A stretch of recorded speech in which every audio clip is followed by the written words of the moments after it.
परमात्मा को पाने तथा उसका वास्तविक लाभ प्राप्त करने के लिए पवित्र बाइबल में प्रमाण है कि प्रभु ने मनुष्य को अपना ही स्वरूप बनाया। 6 दिन में सृष्टि रचकर 7वें दिन विश्राम किया।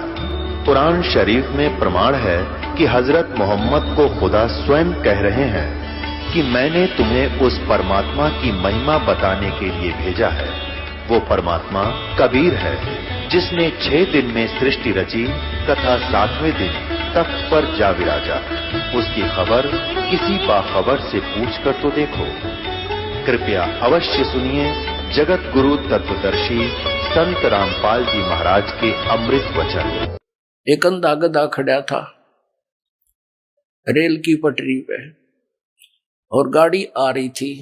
उसने देखा जिस दिशा से कोई डिस्टरबेंस लगी, खड़खड़ खड़ की आवाज आई, उसने उसी साइड में अपने पिछले पैर कर लिए। अकाने दे मुझे कौन डिस्टर्ब करेगा। दोनों दुलत्ती पहना ली। जब वो रेल ट्रेन निकट आई दोनों ठोकी उसने तो वो ठा कर भगा दिया, टुकड़े टुकड़े हो गया। तो पुण्यात्माओं, इस परमात्मा का मार्ग है ये, उस समर्थ का चला हुआ ये मार्ग है। इस मार्ग में जो अवरोध पैदा करेगा वो हिरण्यकशिपु की कैटेगरी में आएगा, वो कंस की कैटेगरी में हो। पहले तो हमने गलतियां कर ली बहुत, लेकिन अब उन उदाहरणों से सतर्क होना पड़ेगा और ये ज्ञान पूरे विश्व में जाएगा। एक बार पुनः, अब तो आग लगी पड़ी है, कलयुग घोर दिखाई देता है। किसी मजहब धर्म के पुण्यात्मा भक्ति भी करते और मांस खाते, बीड़ी पीते, शराब पीते और किसी रिश्वत की आंट नहीं, माया दौड़न की होड़ लगी। तो ये तो घोर कलयुग की अब झलक झांकी आप देख रहे। अब एकदम पुनः शांति होगी पूरे विश्व में। इतने प्यार से रहा करेंगे, इन कोठी और बंगले बनाने की होड़ खत्म हो जाएगी, ज्ञान से हो जाएगी। जैसे एक बैंक मैनेजर था, जब दास ने ये नाम लिया था, उसने बैंक से कुछ लोन लिया और रोहतक के अंदर एक सेक्टर 1 में कोठी गाड़ी, 3.5 लाख रुपए उस समय। आज तो 40 लाख रुपए बने हुआ, बल्कि और ज्यादा, 1 करोड़ में ऐसी कोठी बनाई। उसका मुहूर्त करने के लिए संडे का समय किसी पंडित पर जो भी समय था निर्धारित करवाया। अब हम इसी मुहूर्त करा करते, पहले तो पंडित ने कर लेने दो थोड़ी बहुत जटर मटर यू, फिर बाद में घुटी घाटी दर्शन मनावांगे, ये थी मुहूर्त मारी। इतना ज्ञान रह गया था। अब उसने सब मित्र प्यारे फ्रेंड इकट्ठे कर रखे, रिश्तेदार आए हुए थे और कुछ उस किसी आइटम की आवश्यकता पड़ गई। स्वयं स्कूटर उठा के और वो सामान लेने के लिए जा रहा था बाजार में। मेडिकल मोड़ के ऊपर एक स्कूटर टकरा गया, 2 व्हीलर से 2 व्हीलर, और पड़ गया। पड़ते ही कनपटी लागी फुटपाथ पे, वहीं पर मृत्यु होगी। अब चाट ले उसको ठीक ने, वो दरा दरा रहेगा, जश्न मनाऊंगा। अब जौन सा काम इस मनुष्य जीवन से करना था उसने तो वो तो छोड़ दिया, इन बकवादा में दौड़ लिए। क्यों दौड़ दिए? क्योंकि हमने माहौल ऐसा बना लिया। अध्यात्म ज्ञान के आधार से हम यहाँ इस साइड में पकड़ गए, दूसरी स्पीड पकड़नी थी, भगवान की भक्ति करनी थी। एक मकान ठीक अपना बना ले, ठीक सा, गर्मी सर्दी से बचने के लिए तो इसलिए बना था कि भक्ति में बाधा करती है प्राकृतिक यहाँ की आपदाएं। कभी गर्मी घनी, कभी सर्दी, कभी वर्षा आ गई, कहीं ओले गिर गए, तो उससे बचकर भक्ति करने में डिस्टर्बेंस ना हो, इसलिए झोपड़ी झापड़ी डाल कर अपना टाइम पास करना था। अब जैसे, क्योंकि वो बातें पहले तो असर कर नहीं थी, जो नाम लेने के बाद तो कति कलेजे में लग गए ये बातें। सचमुच यो के सांग होया। जब दास ने ये मार्ग प्रारंभ किया था, आदेश हुआ था गुरुदेव, हमारे पास इतनी सुविधा नहीं थी। एक भक्तों ने एक जीप लेनी थी लोन पे, तो उसका फाइनेंस करवाया। रोहतक के अंदर एक व्यक्ति था, वो फाइनेंस करता था, उसने फाइनेंस कर दिया और ब्याज सबसे ज्यादा लेता था। वो तो लेते ही हैं, सभी लेते, ज्ञान बिना। तो हमारा भक्त बता रहा था कि मैं, चर्चा चल पड़ी कि आप किसके चेले हो। हमसे बोला, हमने बताया आपका नाम कबीर साहब के पंथी हैं, रामपाल महाराज के हम शिष्य हैं। और हमने, भक्त कह रहे थे, हमने भी उसके पिताजी बैठे थे ऑफिस में, तब तक हम इंतजार कर रहे थे, उस लोन करने वाले उसके पुत्र की इंतजार कर रहे थे, उसके ऑफिस में बैठ के।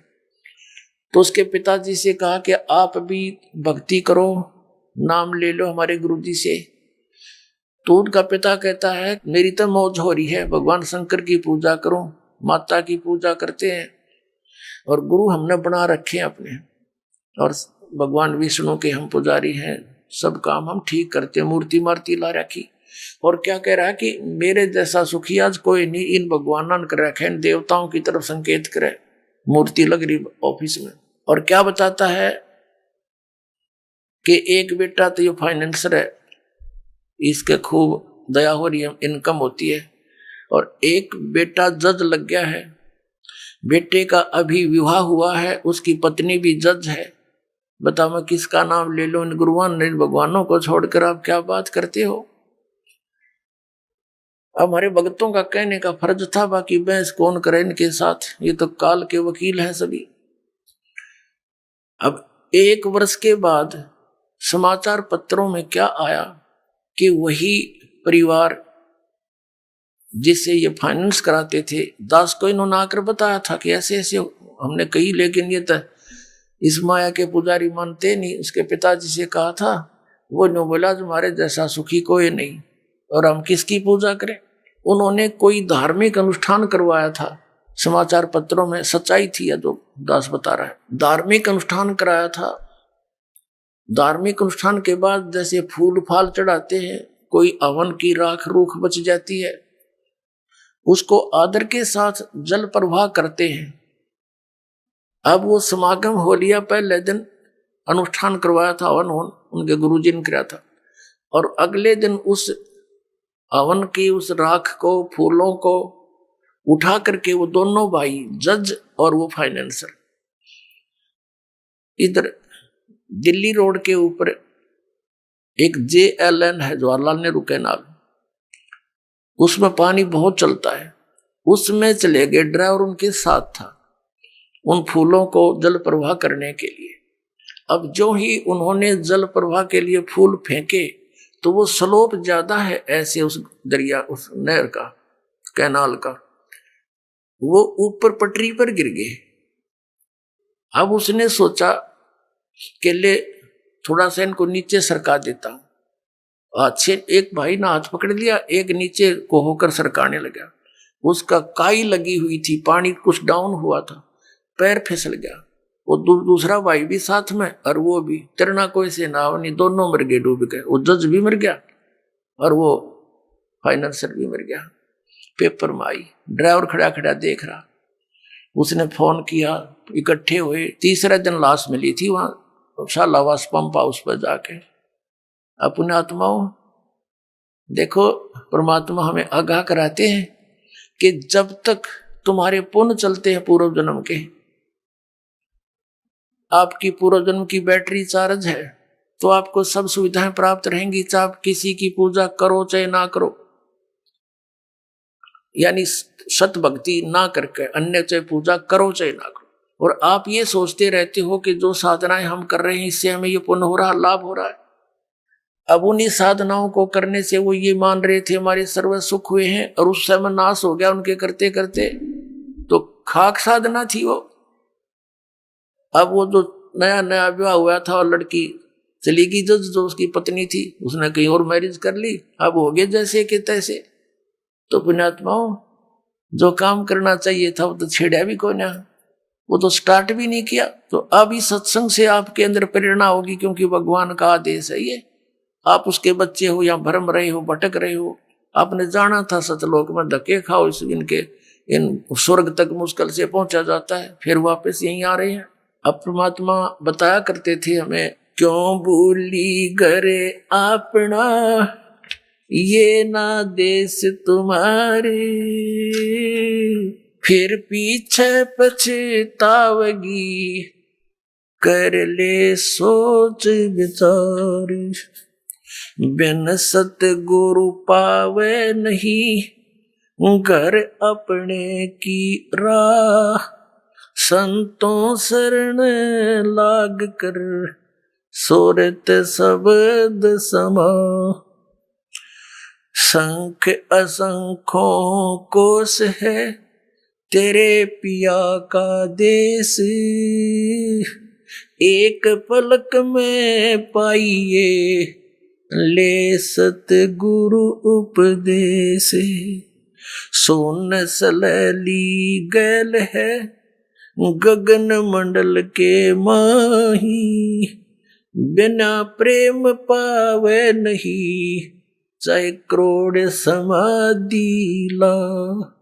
नितानंद लो लायक चढ़ो मैल मंजार, फिर न भव जल आइए, ये सपना संसार। होले सुहागण सुरता त्यारे, मालिक घर जाना है तू तो। होले सुहागण सुरता त्यारे, मालिक घर जाना है तू तो। होले सुहागण सुरता त्यारे, मालिक घर जाना है।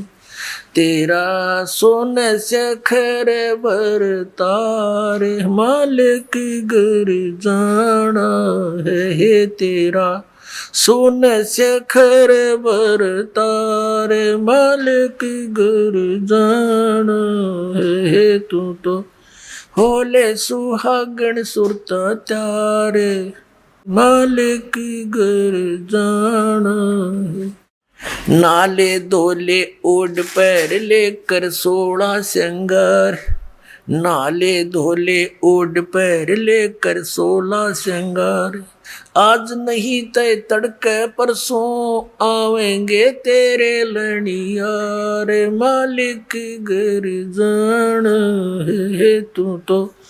होले सुहागण सुरता त्यार है तेरा, सोन सखर बर तार, मालिक घर जाना है। तेरे साथ की कितनी जाली तू क्यों लारी वार, तेरे साथ की कितनी जाली तू क्यों लारी वार। गुड़िया खेलत जन्म गवाया, लाया है नहीं बेचारे, मालिक घर जाना है तू तो। होले सुहागण सुरता त्यारे है तेरा, सोन सखर बर तारे, मालिक घर जाना। सतगुरु मारे बाणिया है करते बनज व्यवहार, सतगुरु मारे बाणिया है करते बनज व्यवहार। बिन डांडी बिन पालड़े है तोले दिया संसारे, मालिक घर जाना। होले होले सुहागण सुरता त्यारे, मालिक घर ए तेरा, सोन सखर बर तारे, मालिक घर जाना है। सोन सखर में सेज पिया की, आसे आसे कर ले प्यार। सोन सखर में सेज पिया की, हंस हंस कर ले प्यार। कह कबीर सुनो मेरी सजनी, वहाँ लूटो है अजब बहार, मालिक घर जाना है। होले होले सुहागण सुरता त्यारे, मालिक घर तेरा, सोन सखर बर तार। वे सोन सखर में सेज पिया की, हंस हंस कर ले प्यार। सोन सखर में सेज पिया की, हंस हंस कर ले प्यार। कह कबीर सुनो मेरी सजनी, वहाँ लूटो है अजब बहार, मालिक घर जाना है। होले होले सुहागण सुरता त्यारे, जाना है तेरा, सोन सखर बर तारे, मालिक घर जाना है तेरा। सोन सखर बर तारे, मालिक घर जाना है। अब परमात्मा ने क्या बताया है, इस आत्मा को ना जाने कितने प्रकार से ऐसे झंझेड़ने की चेष्टा की है, ना जाने कितने प्रकार का ज्ञान देना चाहा है। पुणात्मा जैसे कुएं में बाल्टी गिर जाती है और उसको निकालने के लिए हुक होते हैं, कांटे बोल रहे हैं उसको, हुक से बना करके ऐसे उल्टे सुलटे से और 20-25 इकट्ठे ही जुगाड़ कर दिया जाता है उनका, एक कड़े में लपेट दिए जाते हैं, रस्सा बांध कर वो कुएं से निकालने के प्रयत्न किया जाता है। बाल्टी तो वो एक हुक में उलझ सकती है, एक से एक ही पर्याप्त था, लेकिन नहीं, इसलिए उल्टे कई डालने पड़ते, ना जाने कौन से में उलझ जावा, एक तक पासे घूमता रहा है। तो परमात्मा ने हमें जगाने के लिए, तत्व ज्ञान से चिपकाने के लिए और काल के इस कुएं से निकालने के लिए, परमात्मा कबीर साहब कहते हैं, इतनी बाणी बोल दी और जितना बाड़ू रेत, अरिस बोले जीव का एक नियारी हेत। कि क्या बताते हैं, पर भी लेन जात है दुनिया, हमारा ज्ञान किने नहीं सुनिया। तो ये इतनी बाणी इसलिए बोली है, ना जाने कौन सी खटक जा किसका और वो उलझ जा माल्य के कांटे में और निकल जाए इस चेहरे से।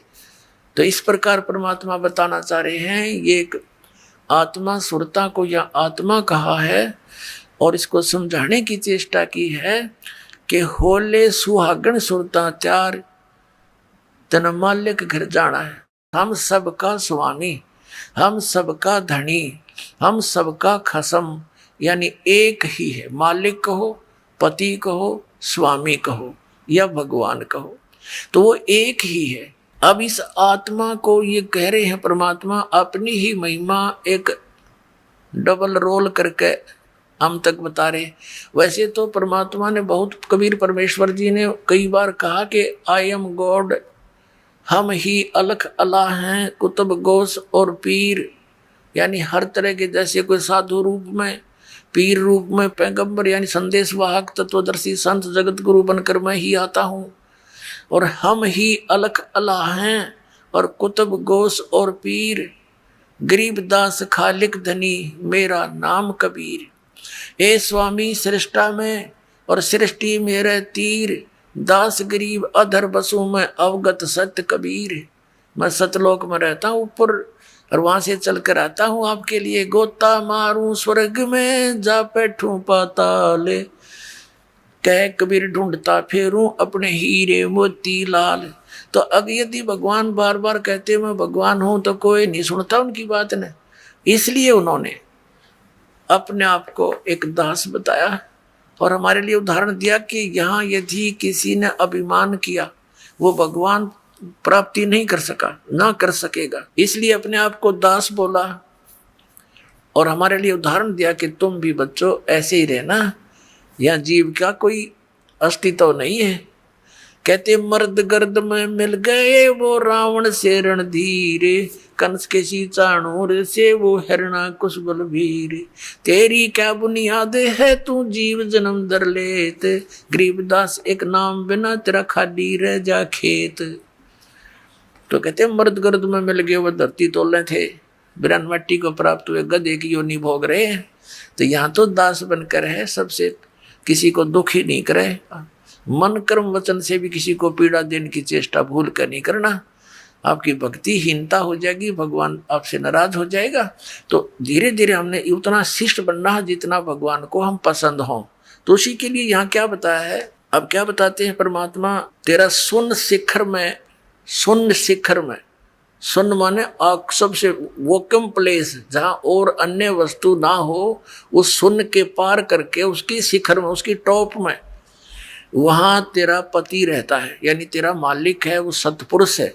और वो परमात्मा स्वयं कहते हैं, ए स्वामी सृष्टा में सृष्टि मेरा तीर, दास गरीब अधर ऊपर अधर बसूं, ऊपर रहता हूँ सबसे टॉप मोस्ट प्लेस पे, और हम अवगत सत कबीर। तो यहाँ परमात्मा उसी तरह संकेत कर रहे हैं कि नाले धोले ओढ़ पैर ले। अपना आत्मा सुहागण कौन होती है, जिस लड़की का विवाह हो गया, जिस लड़की का विवाह हो गया तो वह सुहागन हुई, और जिसका विवाह नहीं हुआ वो कुंवारी है। कुंवारी है तो अपने पति के घर वो जाएगी कैसे? वो तो कुंवारी है, अभी अपने पिता के घर पे ही है। तो हम जिन्होंने उपदेश प्राप्त हो गया, आप सब आत्माओं को जिनको दीक्षा मिल गई, तो आप सुहागन हो गए। अब जब लड़की का विवाह हो जाता है, विवाहित हो जाती है, तो पहले एक विशेष वो होता था, जैसे बच्चे को भेजने के लिए बहुत से आइटम तैयार करने पड़ते थे, और लड़की को भी चिंता हो जाती थी, अपने कपड़ों की कढ़ाई कुढ़ाई वाला गिरा करती है। तो क्या बताते हैं कि इस राम नाम के धन रूपी इस दहेज न इकट्ठा कर ले, यो दहेज तू लेकर जागी, और ये सब तेरे अंदर जैसे 16 श्रृंगार कर ले। कौन से 16 श्रृंगार? शील, संतोष, विवेक, अक्षमा, भाव, भक्ति, दान का भाव बनना, इस तरह 16 प्रकार के साधक के। वैसे तो लड़कियों को 16 श्रृंगार कहे गए हैं, लेकिन भगत के जो श्रृंगार हैं वो कर ले, जिससे तू अपने पति को प्यारी लगे।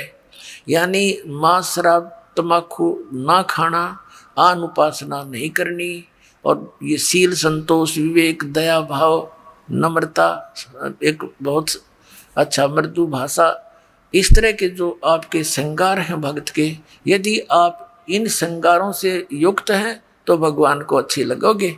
ये उदाहरण दे रहे। नहाले धोले ओढ़ पैर ले। नहाना धोना क्या है? सत्संग रूपी इस अमृत सरोवर में आत्मा के मैल तार ले। नहाले धोले ओढ़ पैर ले, और कै 16 श्रृंगार, यानी सब मर्यादा में रहे। और आज नहीं तो कल परसों तेरे आवेंगे लनियार। ये देसी भाषा हरियाणा की लगभग। परमात्मा तो सब भाषाओं में ही बोला उन्होंने ज्ञान, ताकि मेरे बच्चे कहीं भी हैं वहीं पर समझ जाए। लनिहार मीन तुझे लेने वाले तेरे पति आएंगे, यम के दूत समझ ले। यहाँ तो लनिहार यम के दूत है हमारे, और वहाँ सतलोक चलोगे तो परमात्मा आएंगे इस दास के रूप में।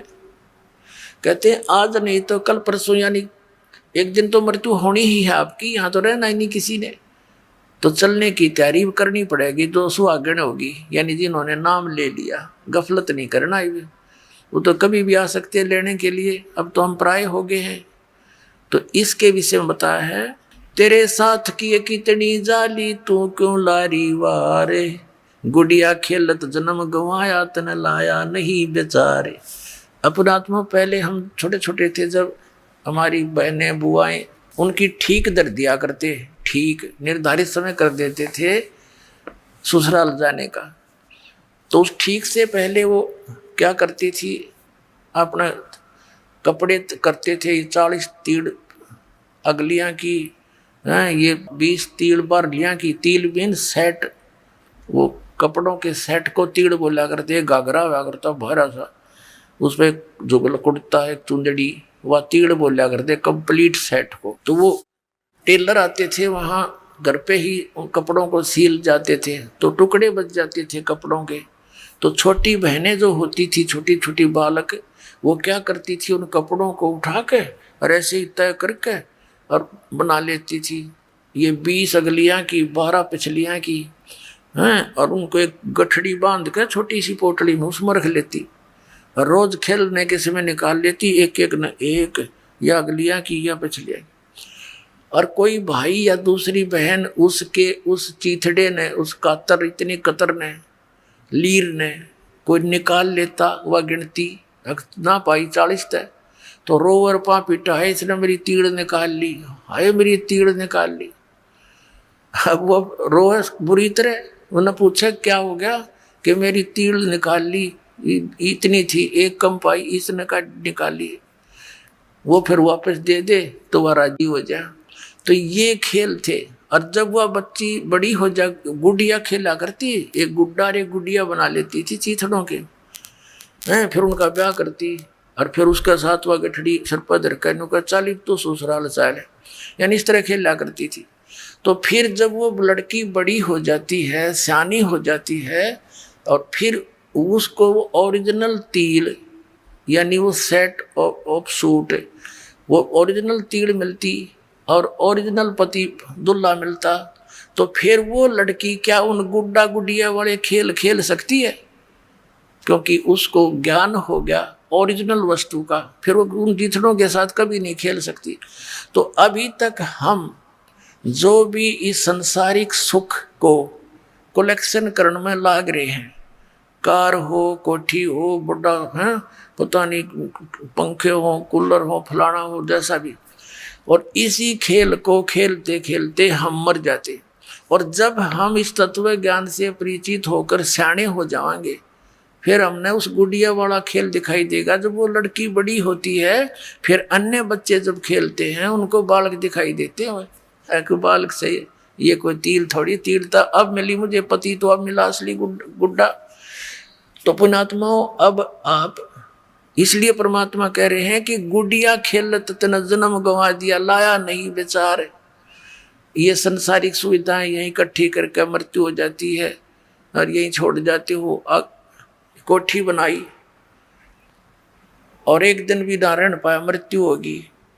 चल 10-20 दिन या साल, 2 साल, 10 साल उसमें रह भी लिया तो क्या काम आई? मृत्यु होगी।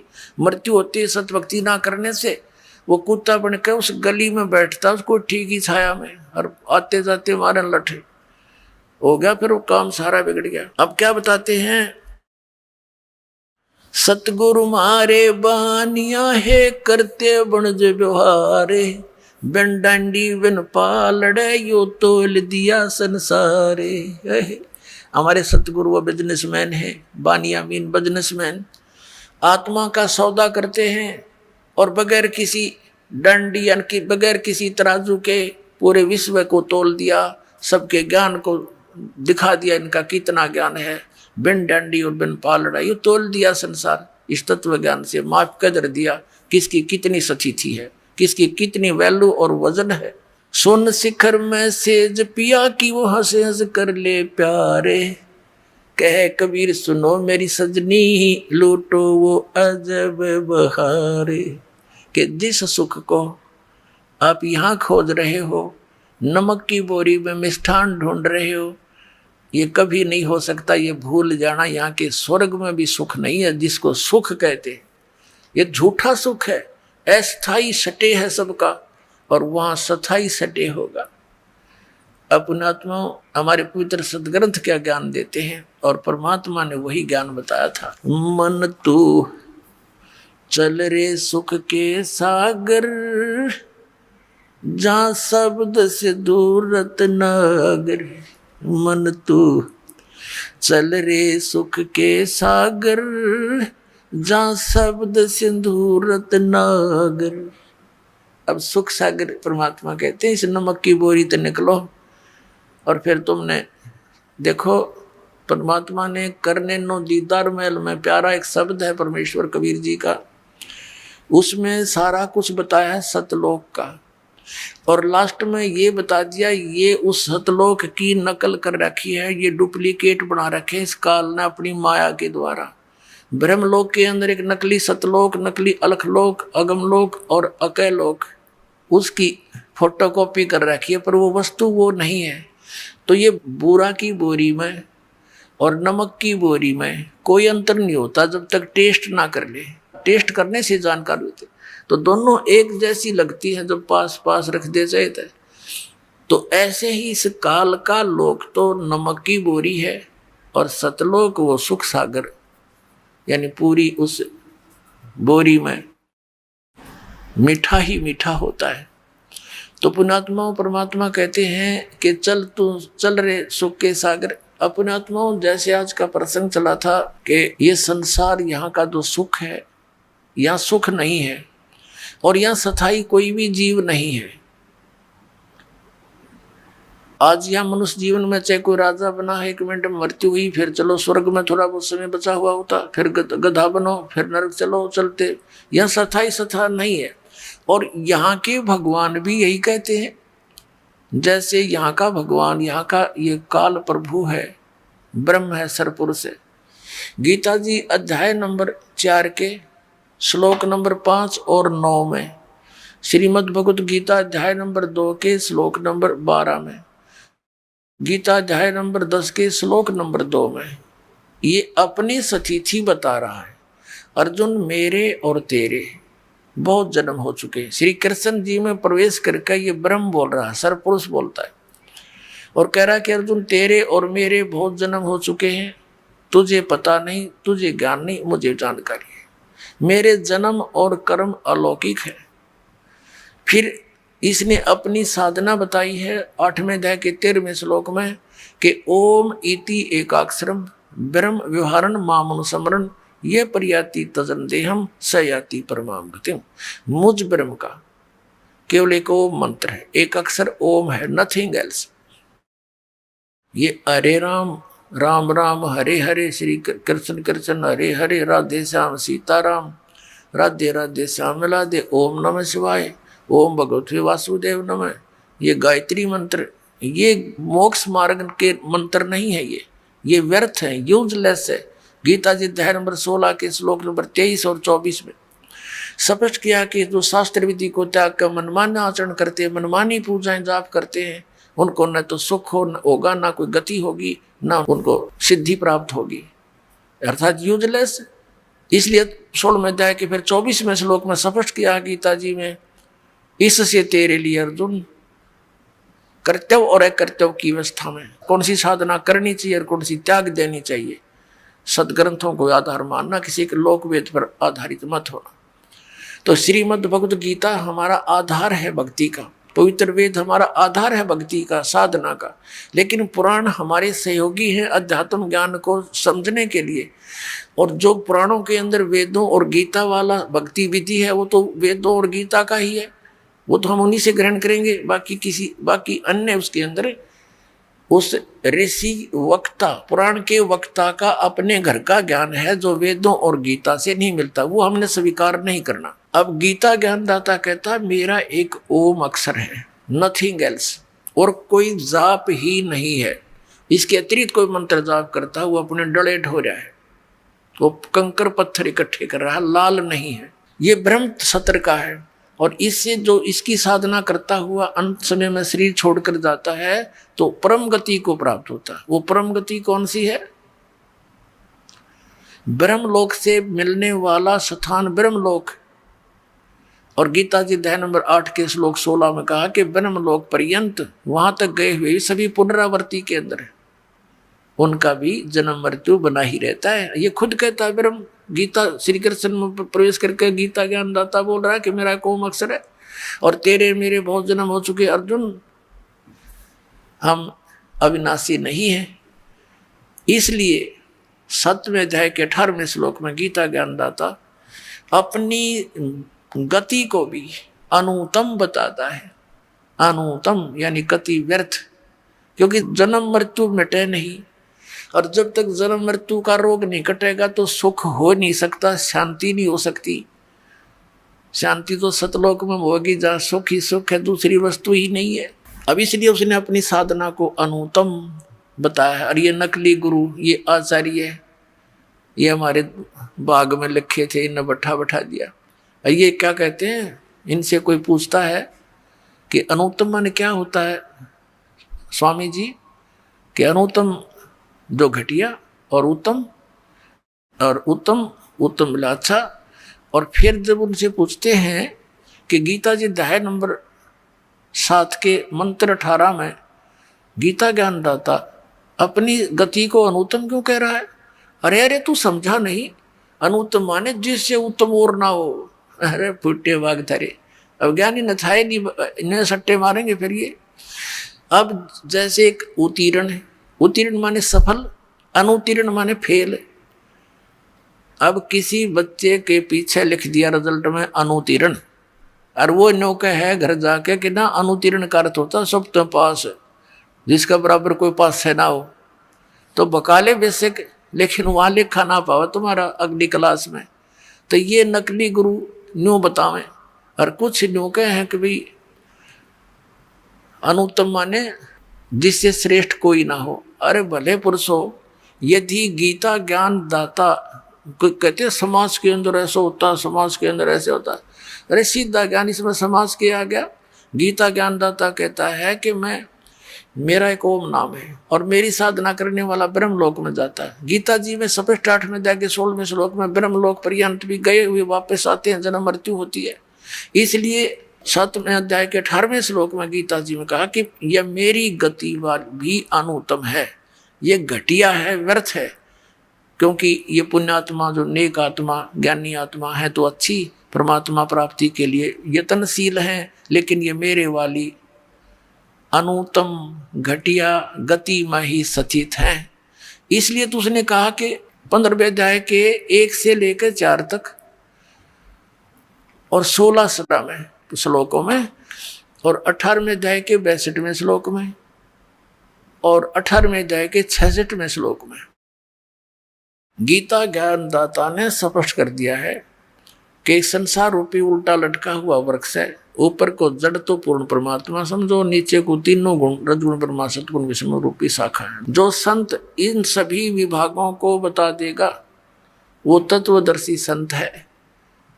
और गीता जी अध्याय नंबर 4 के श्लोक नंबर 34 में कहा है कि जिस तत्व ज्ञान के बारे में सच्चिदानंद घन ब्रह्म की वाणी में 4थे अध्याय के 32वें श्लोक में कहा गया है कि वो सच्चिदानंद घन ब्रह्म की वाणी में ब्रह्मण मुखे उसके परमात्मा के मुख कमल से उच्चारित वाणी कबीर वाणी में जो विस्तार के साथ धार्मिक अनुष्ठानों का ज्ञान दिया गया है, यज्ञों का, वो तत्व ज्ञान है। 4थे अध्याय के 34वें श्लोक में कहा कि उस तत्व ज्ञान को तू तत्वदर्शी संतों के पास जाकर समझ, वो तत्वदर्शी संत तुझे बताएंगे। अब तत्वदर्शी संत की पहचान बताइए 15वें अध्याय के प्रथम श्लोक में गीता जी कि उल्टे लटके संसार रूपी वृक्ष के सभी विभाग जो बता देगा स वेदवित, वो तत्वदर्शी संत है, उससे पूछो। अब ये तत्वदर्शी जगत गुरु अब जैसे सेवक होके उतरे इस पृथ्वी के माँ और जीव उदाहरण जगत गुरु बार बार बलि जाऊं, जीव उद्धार करने के लिए वो कबीर परमात्मा वो जगत गुरु बनकर तत्वदर्शी सत संत की भूमिका करने के लिए यहाँ आए और 120 वर्ष तक रहे, सह शरीर आए सह शरीर चले गए। तो यहाँ क्या बताते हैं कि तत्वदर्शी संत कौन होगा? जो उल्टे लटके हुए संसार रूपी वृक्ष के सभी पार्ट्स बता देगा, विभाग बतावेगा। तो परमेश्वर ने 600 वर्ष पहले उस सच्चिदानंद घन ब्रह्म की वाणी में ये भाग बता रखे थे। कबीर अक्षर पुरुष एक पेड़ है, सर पुरुष वाकी डार, ये तीनों देवा शाखा है, भाई पात रूप संसारे। कख नहीं पता था। गीता ज्ञानदाता ने भी सिर्फ ऑप्शन छोड़ दिया, ऊपर को जड़ वाला और नीचे को तीनों गुण रूपी शाखा वाला, ये उल्टा लटका हुआ संसार रूपी वृक्ष है। अब इसके बारे में कंप्लीट ज्ञान तो तत्वदर्शी संत देगा, उससे पूछो। अब परमेश्वर ने 600 वर्ष पहले दे रखा था ज्ञान, लेकिन नकली आचार्यों ने गुरुओं ने हमारे तक कान नहीं दिया, हमारे को दूर रखा अपने भगवान से, मिसगाइड करते रहे। कबीर तो जुलाहा है, धानक है, इसने सदग्रंथों को कैसे जाना, इसने संस्कृत पढ़ना नहीं आता, केवल ब्राह्मण लोग ही संस्कृत के पढ़ने के अधिकारी थे उस समय। तो हमने यह बात इनकी मान ली झूठों की कि भाई सचमुच कबीर साहब तो जुलाहे थे, दानक थे और ये पढ़े नहीं होंगे। आज पता चला वो तो पढ़े पढ़ाए थे, उन्हें पढ़ने की आवश्यकता ही नहीं थी। वो तो परमात्मा थे, सब भाषा के ज्ञाता थे, उनकी रची हुई सृष्टि थी, उनका दिया हुआ विधान था, उनको कंठस्थ याद है, तो मालिक है।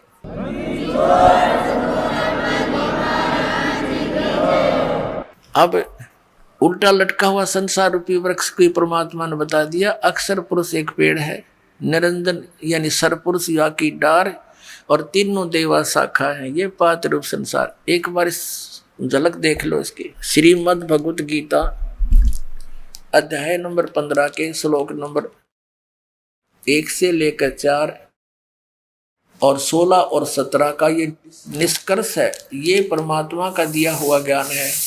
अब जैसे जड़ परोक्ष होती हैं, गुप्त होती हैं, पृथ्वी से बाहर इतना हिस्सा दिखाई देता है वृक्ष का, इसलिए परमात्मा ने कहा ये अक्षर पुरुष एक पेड़ है, ये तना समझो, ये तो अक्षर पुरुष है और सर पुरुष वाकी डार और तीनों देवा शाखा है, ये पात रूप संसार। रजगुण ब्रह्मा जी, सतगुण विष्णु जी, तमगुण शिव जी, ये तो शाखा है इस पेड़ की और ये इनका पिता है सरपुरुष ज्योत निरंजन और ये अक्षर पुरुष तना है और ये मूल मालिक, ये परम अक्षर ब्रह्म, परम अक्षर पुरुष है, ये कबीर साहिब है। परमात्मा ने 600 वर्ष पहले कहा था, अक्षर पुरुष एक पेड़ है, निरंजन वाकी डारे। निरंजन कहो, सर पुरुष कहो, काल कहो, और तीनों देवा शाखा है, भाई पात रूप संसारे। तो पुणात्मा इसमें क्या स्पष्ट किया है कि जब तत्वदर्शी संत मिल जा 15वें अध्याय के 4थे श्लोक में, उसके पश्चात परमेश्वर के उस परम पद की खोज करनी चाहिए जहां जाने के बाद साधक फिर लौटकर कभी संसार में नहीं आते। और गीता ज्ञानदाता कहता, मैं भी उसी की शरण में हूं, और जिस परमात्मा ने सारे ब्रह्मांडों की रचना की है, यानी जिससे संसार रूपी वृक्ष की प्रवृत्ति विस्तार को प्राप्त हुई है, यानी जिसने सब ब्रह्मांडों की रचना की है, और मैं उसी की शरण हूं, केवल उसी की पूजा करनी चाहिए और की नहीं। कंसेप्ट हुआ क्लियर। गीता ज्ञानदाता अपने से अन्य किसी भगवान उस सर्वशक्तिमान की साधना करने को कहता है, जिससे ऐसी भक्ति मिलेगी, ऐसी गति मिलेगी, फिर कभी लौटकर संसार में नहीं आते। अब गीता जी अध्याय नंबर 15 के श्लोक 16 और 17 में 2 पुरुष बताए हैं, एक सरपुरुष, एक अक्षर पुरुष। ये देखिएगा, अपने सदग्रंथों में अनमोल खजाना भरा पड़ा है, और ये आउट ऑफ सिलेबस पढ़ाते रहे हमारे धर्मगुरु। इन्हें बैठा दिया हमारे पूर्वजों का, सारे भूत बनवा दिए। ये वहाँ धक्के खुआओ तीर्थों पे, वहाँ जाओ दान कर दो, उनका मोक्ष हो जाए। मोक्ष तो इस ज्ञान से होना था जो गीता में लिखा हुआ है। अब देखो, ये श्रीमद् भगवत गीता है। अब इसके अंदर आपको दिखाते हैं अध्याय नंबर 15 का श्लोक नंबर 16 और 17। ये श्लोक नंबर 16, इसमें ध्यान से देखना। यहाँ लिखा है, दिवौ माने 2, इमौ माने ईश, पुरुषो माने पुरुष, लोके माने संसार में, क्षर च अक्षर है। इसको हम क्षर बोलते हैं, क्षर और अक्षर। क्षर च अक्षर एव च क्षर सर्वाणी भूतानि कटुष्ट अक्षर उच्यते। इसका अर्थ है कि ये सरपुरुष है। इस पुरुष को हम यहाँ 2 जगह लगा सकते हैं, सरपुरुष और अक्षर पुरुष। इस संसार में ये 2 भगवान कहे जाते हैं। लोके माने इस संसार में, क्योंकि सरपुरुष और अक्षर पुरुष के जितने भी लोक हैं ये पृथ्वी तत्वों से बने हुए हैं। इनके मटेरियल में थोड़ा सा अंतर है। सतीर्थाम जैसे कच्ची ईंट हो, एक पक्की ईंटों का, इतना अंतर है। तो यहाँ बताया है कि इस संसार में, लोके माने संसार में, इस लोक में 2 पुरुष हैं, 2 प्रभु हैं, एक सरपुरुष और एक अक्षर पुरुष। और इन दोनों के लोकों में जितने भी प्राणी हैं वो सभी प्राणियों के शरीर तो नाशवान है, जीवात्मा किसी की नहीं मरती। इन्हीं का अनुवाद यहाँ देखते हैं 15वें अध्याय का 16वां श्लोक। इस संसार में नाशवान और अविनाशी भी ये 2 प्रकार के प्रभु हैं, पुरुष हैं। अब ये अक्षर को अविनाशी भी कहा गया है क्योंकि इसकी सतीथि काफी लंबी है, इसकी आयु बहुत है, इसलिए इसको अविनाशी कहता है। लेकिन ये वास्तव में अविनाशी नहीं है। ये सरपुरुष इस संसार में नाशवान और अविनाशी भी ये 2 प्रकार के पुरुष हैं। पुरुष माने प्रभु हैं, स्वामी हैं। संपूर्ण प्राणियों के शरीर नाशवान हैं और जीवात्मा अविनाशी कहा गया है। अब इसका भावदास समझाएगा। इसमें क्या लिखा है कि सर पुरुष और अक्षर पुरुष ये 2 प्रभु प्रसिद्ध हैं, 2 भगवान, 2 स्वामी।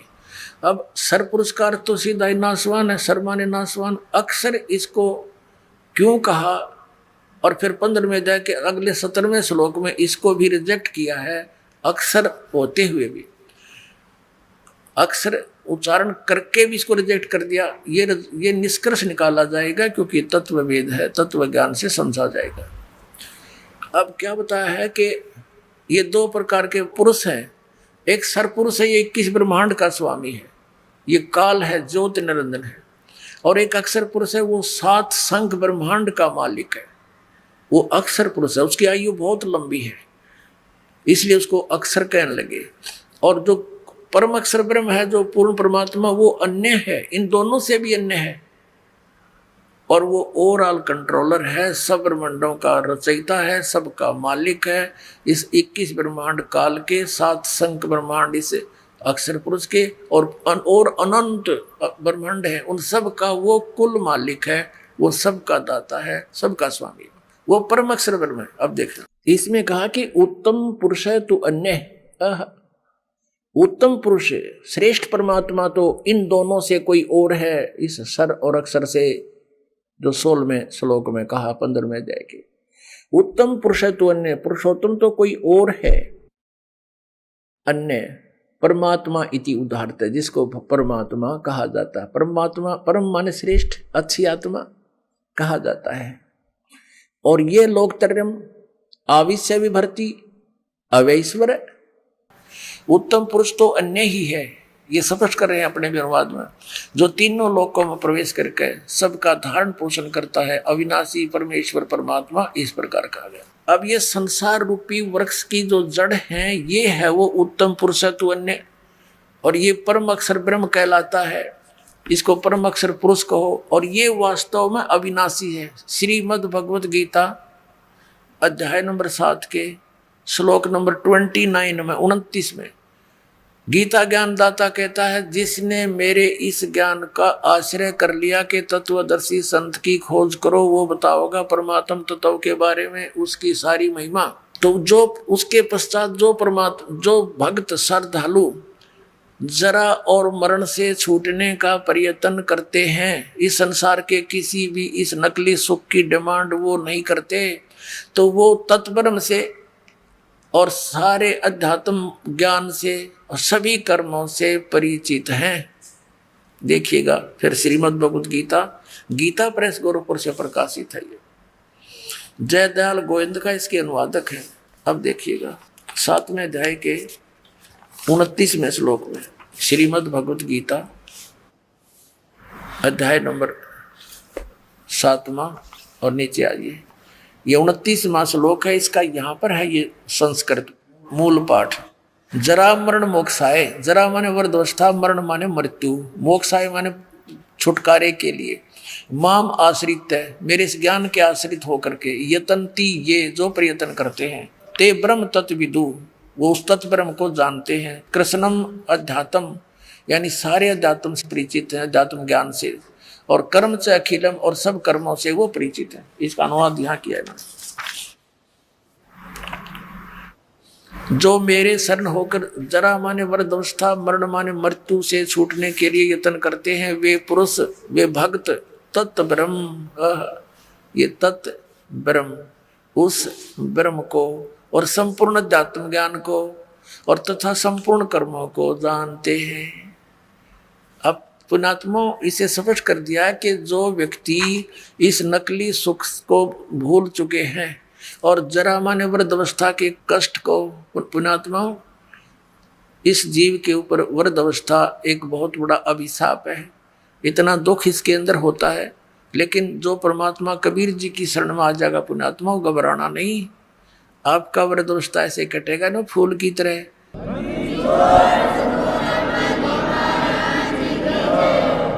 लेकिन जब तक सत भक्ति नहीं करते वो दुखी रहा करें, लेकिन फिर भी वृद्धावस्था तो वृद्धावस्था ही है। आइए अब हम उन श्रद्धालुओं के अनुभव जानते हैं जो जगत गुरु तत्वदर्शी संत रामपाल जी महाराज जी से दीक्षा प्राप्त कर चुके हैं तथा उनके द्वारा बताए गए भक्ति मार्ग पर चल रहे हैं। नमस्कार जी। नमस्कार जी। क्या नाम है आपका? मेरा नाम संतरा देवी जी, खरखोदा से जी, जिला सोनीपत हरियाणा से। आपने संत रामपाल जी महाराज से नाम दीक्षा कब ली? संत रामपाल जी महाराज से मैंने 9/4/2016 को लिया जी। संत रामपाल जी महाराज के जेल में जाने के बाद नाम लिया आपने? यस जी। अच्छा, आपको ये नहीं लगा कि आप एक ऐसे संत से नाम दीक्षा लेने जा रहे हैं जो पहले से जेल में है? तो आपको ऐसा क्यों लगा कि आपको संत रामपाल जी महाराज से नाम दीक्षा लेनी चाहिए? संत रामपाल जी महाराज का मैं तो जी ये कहना चाहूँगा, पग मैं एक नीच आत्मा थी जो कि मुझे इतना लेट पता लगा।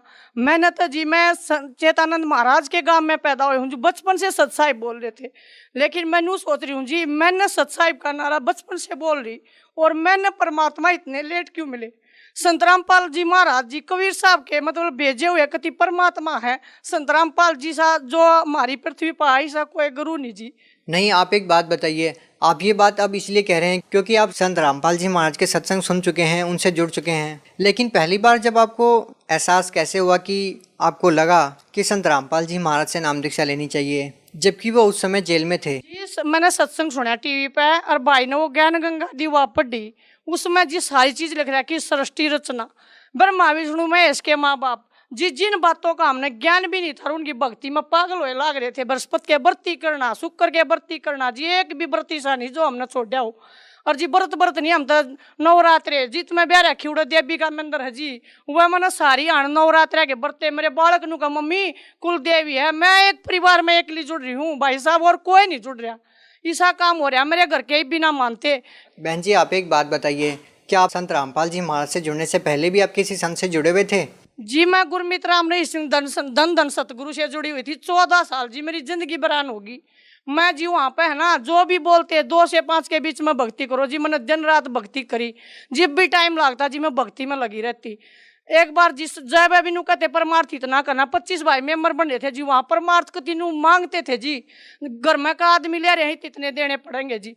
एक बात जी बालगढ़ सत्संग में पीछे से उन्ना ना जी 1-1 लाख रुपया के हमने 200 आदमियों ने दिए, 1-1 लाख रुपये लेकर गए जी।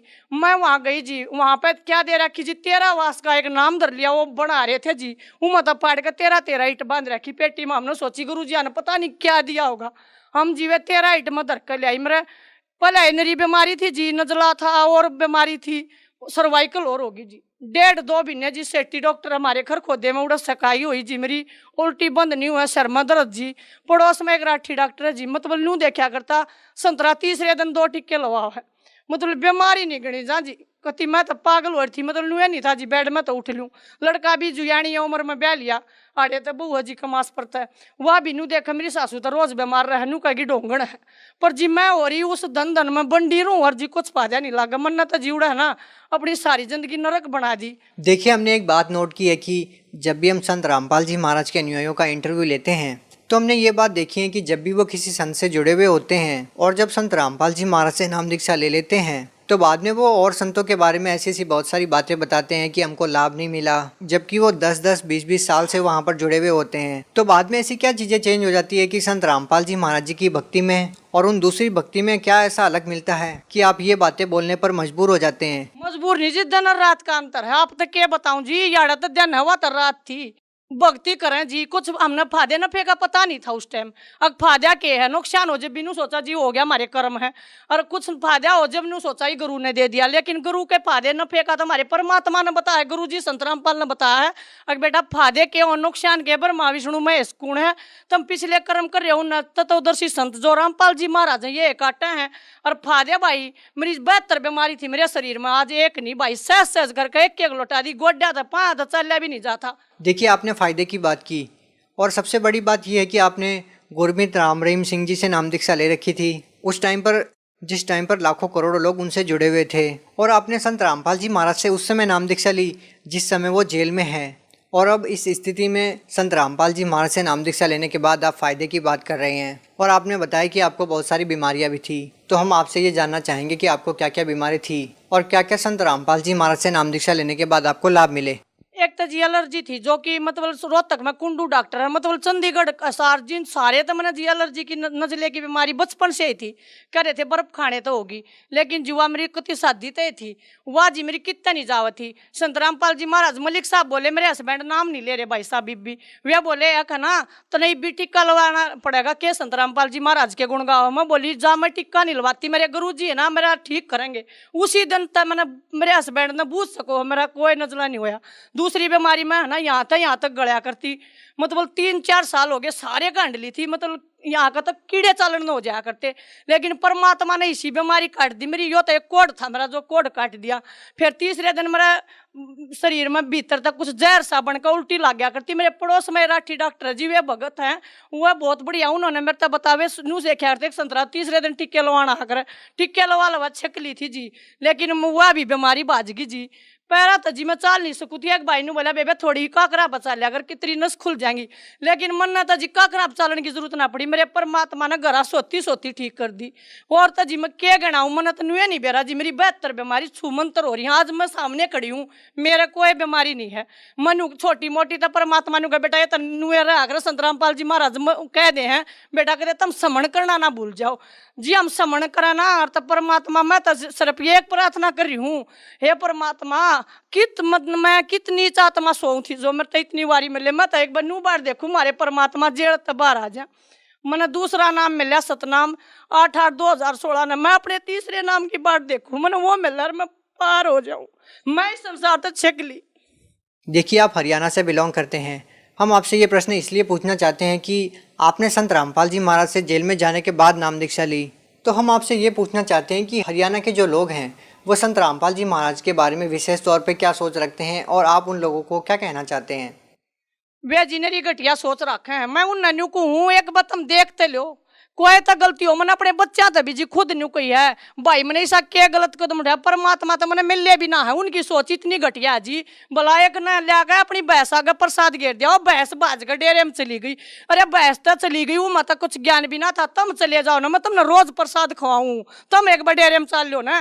और मन तो मेरे गुरु जी ने क्या आखे तक किधर दिखी भी कोना जी। और मन ने कहा अगर वो मोहन विद्या करे है और वो अपने आप चिपका ले जी, मोहन विद्या की किसे की समझ में आते जी, गुरु को ना ये भगवान है। मैं तो नुकू जी मना तो घनी लेट मिले। संत रामपाल जी महाराज से नाम दीक्षा लेने के बाद आपको क्या क्या लाभ मिले। संत रामपाल जी के नाम लेने के बाद महाराज जी से ऐसा नाम लिया हमारा सारा तक कर्जा उतर गया जी। और मेरी लड़की है ना जी कति जय भी इंटरव्यू दे जय पास हुआ जी। और मेरी लड़की नौकरी लग गई जी, मेरा लड़के का कोर्स पूरा होना रहा वो की भी पहले नौकरी तैयार है जी। हमारे घर में जी खुशियाँ खुशियाँ हैं, कोई भी सा टाइम नहीं जो हमारा गमी हो। पहले हमारा बहुत टेंशन थी जी, संत रामपाल जी महाराज ने हमारा घर खुशियाँ तो भर दिया जी।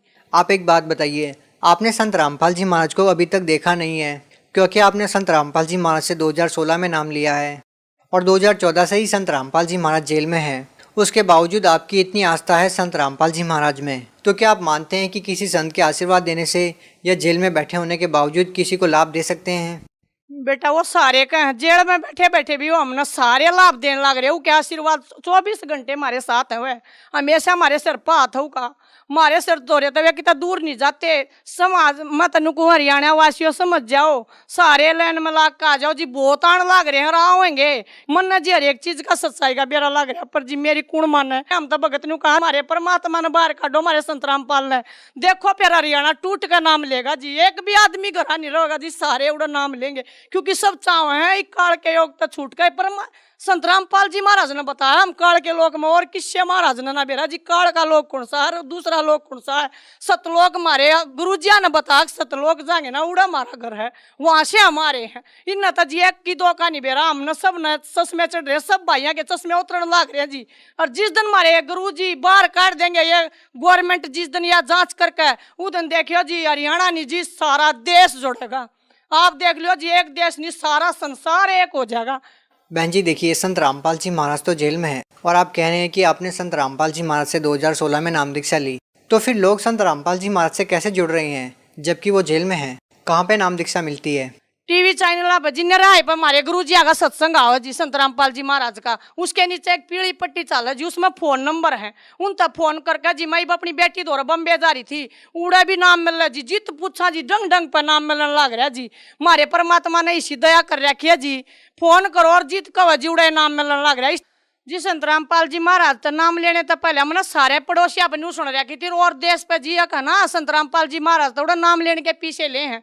और जी मैं नाम लेने गई पीछे तो दूर जी फ्री में खाना सबके तुम्हारी किताब फ्री में जी, हमारे घर में जो तस्वीर लाग रही गुरु जी की वाह दी जी चरण सबके फ्री में जी। इस तक गुरु पावे ना जी 24 घंटे हमारे परमात्मा गुरु जी ने भंडारे लगा रखे संत रामपाल ने। और दुनिया ने नुका रखी जी मैंने उदन धन सतगुरु की बताई थी आप 24 घंटे चंदा मांगे थे हमारे गुरु जी तो इसे सको ना जी, उनका क्या है घाटा है नहीं, वो तो हमारे तो देवा देवा है लेने का काम है नहीं, वो ना लेते जी मार पाई भी मारता दे जहाँ है 24 घंटे हमारे सर पाथर मारता था जी, हम तो कोडा बस सोवा जागा मारता जी फायदे फायदे हुए जी। धन्यवाद सब साहिब जी।